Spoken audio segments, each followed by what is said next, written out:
انسان شروع ہی سے اس کھوج میں لگا ہوا ہے کہ ہمارے ارد گرد جو سیارے یا ستارے ہیں ان کے بارے میں جان سکیں اور کسی دوسری مخلوق کے بارے میں پتہ چلا سکیں۔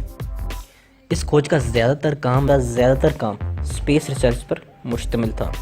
اس ادارے کو زیادہ پذیرائی تب ملی جب جولائی 1969 کو ناسا کے اپولو مشن نے کامیابی سے چاند پر قدم رکھا۔ اس مشن میں 2 خلا باز نیل آرمسٹرانگ اور بز آلڈرن شامل تھے۔ 1973 میں ناسا نے ایک اور دلچسپ مشن کا آغاز کیا جس کا مقصد خلا میں ہی لیبارٹری قائم کرنا تھا اور ریسرچ کے کام کو آگے بڑھانا تھا۔ اس مشن کو اسکائی لیب کا نام دیا گیا۔ اس مشن کے آغاز میں ہی خلا بازوں کو مشکلات کا سامنا کرنا پڑا، جس میں تھرمل پروٹیکشن اور الیکٹریسٹی جنریٹنگ سولر پینل کا خراب ہو جانا شامل تھا، پر وہاں پہ موجود خلا بازوں نے ان مشکلات کو ٹھیک کر لیا۔ اس اسکائی لیب میں موجود 3 خلا بازوں نے 171 دن تک خلا میں قیام کیا۔ شروع میں اس مشن نے مائکرو گریوٹی اور نظام شمسی میں ہونے والی مختلف تبدیلیوں کے بارے میں تحقیقات کی۔ ویسے تو ناسا نے خلا میں بہت سے مشن لانچ کیے ہیں، پر ان میں سے کچھ کو بہت زیادہ مقبولیت حاصل ہوئی ہے۔ ان مشنز میں وائجر 1، وائجر 2 اور نیو ہورائزنز کو زیادہ مقبولیت حاصل ہوئی ہے۔ وائجر 1 نے جوپیٹر اور سیٹرن تک کامیاب پرواز کی ہے، جبکہ وائجر 2 نے جوپیٹر، سیٹرن، یورینس اور نیپچون تک کامیاب پرواز کی ہے۔ ان تمام پروازوں میں سب سے زیادہ اہمیت نیو ہورائزنز مشن کو حاصل ہوئی ہے، کیونکہ یہی وہ سیٹلائٹ ہے جو انسان نے خلا میں سب سے زیادہ دور بھیجی ہے۔ اس مشن کا آغاز ناسا نے 2006 میں سیٹلائٹ لانچ کر کے کیا۔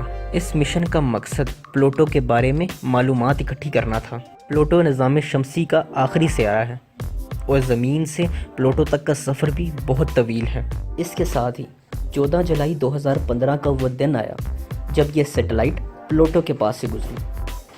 اس وقت ان دونوں کے درمیان کا فاصلہ 12,500 کلومیٹر تھا۔ کہتے ہیں 1 جنوری 2019 کو یہ سیٹلائٹ ہم سے 43.4 ایسٹروناٹیکل یونٹ دور ہوگی۔ اس دوری کو ہم اس طرح سمجھ سکتے ہیں کہ اگر ابھی سورج کی روشنی چلے گی تو 360 منٹ اور 94 سیکنڈ میں وہاں پہنچے گی، اور ہم سب جانتے ہیں کہ روشنی کی سپیڈ 3 لاکھ کلومیٹر فی سیکنڈ ہے۔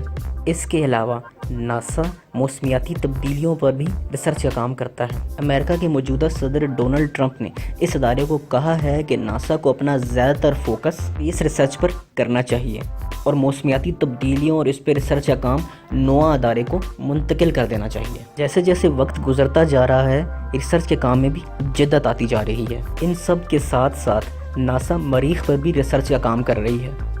ناسا مریخ پر زندگی کی تلاش میں ہے۔ ویسے تو ناسا نے مریخ پہ بہت سے انکشافات سے پردہ اٹھایا ہے، پر وہاں پہ پانی کی موجودگی کا انکشاف سب سے بڑا ہے۔ ناسا نے مریخ پہ بہت سے مشنز لانچ کیے ہیں، اور ان مشنز کی بدولت اس بات کا پتہ چلا ہے کہ مریخ کی ہوا میں 96% کاربن ڈائی آکسائڈ اور 4% دوسری گیسز شامل ہیں، جن میں نائٹروجن بھی شامل ہے۔